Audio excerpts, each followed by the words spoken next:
बहुत समय पहले बिहार के एक छोटे से गांव में दो पक्के दोस्त रहते थे। एक का नाम था अर्जुन और दूसरे का नाम था सोनू। दोनों बचपन से साथ थे। जहां अर्जुन थोड़ा समझदार और शांत था, वहीं सोनू बहुत शरारती और मजाकिया था।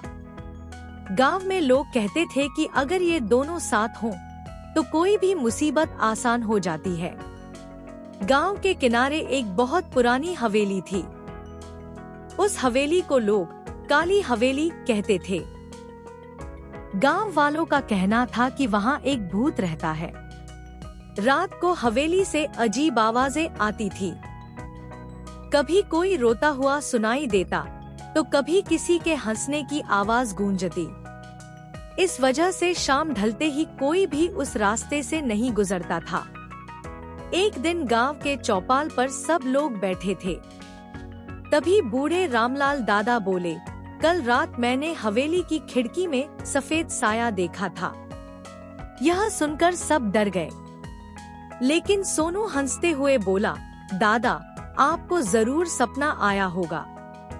अर्जुन ने धीरे से कहा, सोनू, मजाक मत करो। गांव वाले सच में डरते हैं। सोनू बोला, अगर सच में भूत है तो चलो आज रात जाकर देखते हैं। सब लोग हैरान रह गए। रामलाल दादा बोले, पागल मत बनो बच्चों, वहां जाने वाला कभी चैन से नहीं लौटता। लेकिन अब सोनू के मन में जिज्ञासा जाग चुकी थी। उसने अर्जुन को मनाना शुरू कर दिया। पहले तो अर्जुन तैयार नहीं हुआ, लेकिन आखिरकार दोस्ती के कारण वह मान गया। रात होने लगी। आसमान में काले बादल छा गए।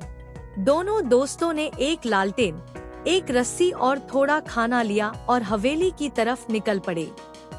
जैसे जैसे वे हवेली के करीब पहुंच रहे थे, माहौल डरावना होता जा रहा था। हवेली के बाहर बड़े बड़े पेड़ थे।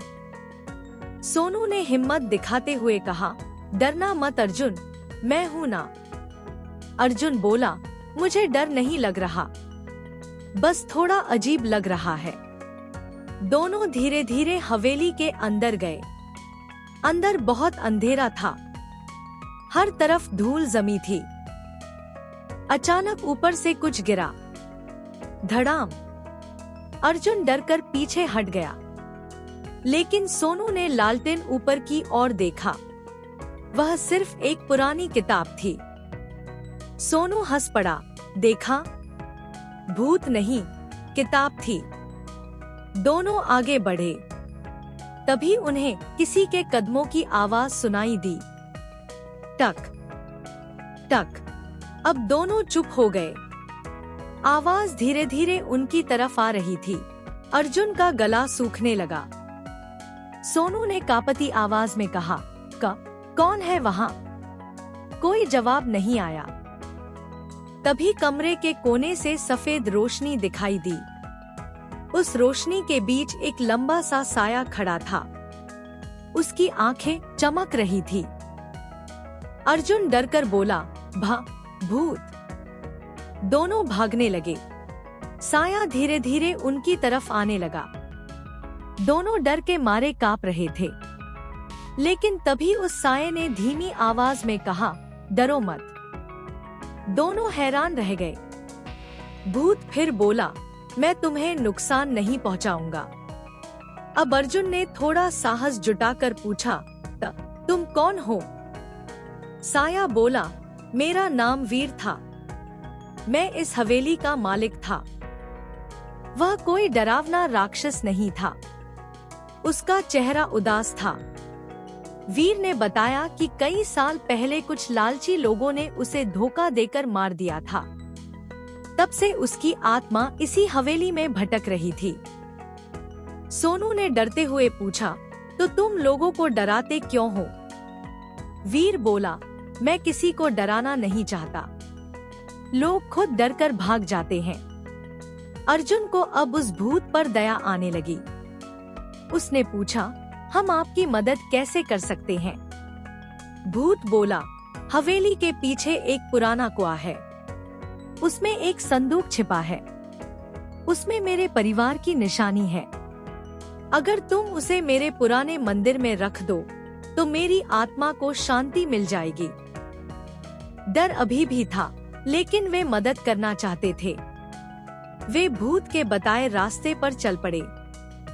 हवेली के पीछे सचमुच एक पुराना कुआं था। कुआं बहुत गहरा था। सोनू बोला, अब क्या करें? अर्जुन ने कहा, मैं नीचे उतरता हूँ। सोनू बोला, नहीं, मैं उतरूंगा। आखिर दोनों ने मिलकर तय किया कि अर्जुन नीचे जाएगा।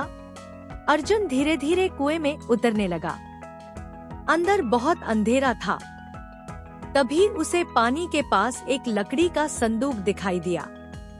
उसने जोर लगाकर संदूक उठाया, लेकिन तभी कुएं के अंदर अजीब आवाज गूंजने लगी।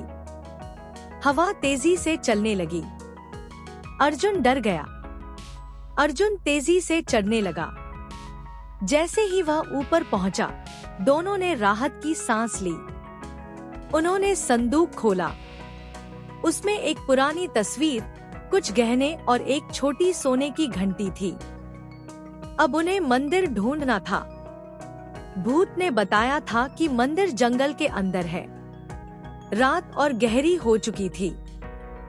जंगल में हर तरफ झींगुरों की आवाज आ रही थी। चलते चलते अचानक उन्हें लगा कि कोई उनका पीछा कर रहा है। दोनों रुक गए, लेकिन पीछे कोई नहीं था। वे आगे बढ़े। कुछ देर बाद उन्हें टूटा हुआ पुराना मंदिर दिखाई दिया।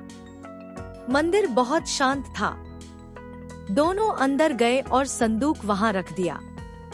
जैसे ही घंटी मंदिर में रखी गई, अचानक तेज रोशनी फैल गई। पूरा मंदिर चमक उठा।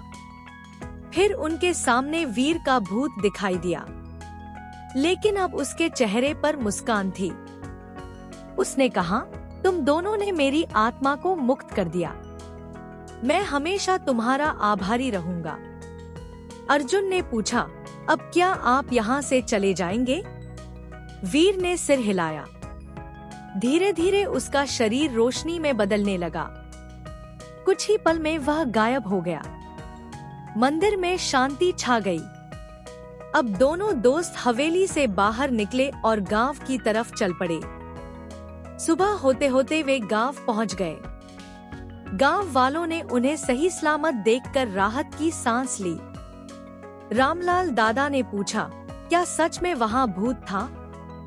सोनू मुस्कुराया, हाँ दादा, लेकिन वह बुरा नहीं था। उस दिन के बाद हवेली से कभी अजीब आवाजें नहीं आईं। धीरे धीरे लोगों का डर खत्म हो गया। अर्जुन और सोनू गांव के सबसे बहादुर लड़के कहलाने लगे। लेकिन दोनों हमेशा कहते, असली बहादुरी डर को खत्म करना नहीं, बल्कि डर के बावजूद सही काम करना है। और इसी तरह दो दोस्तों और एक भूत की यह अनोखी कहानी पूरे गांव में मशहूर हो गई।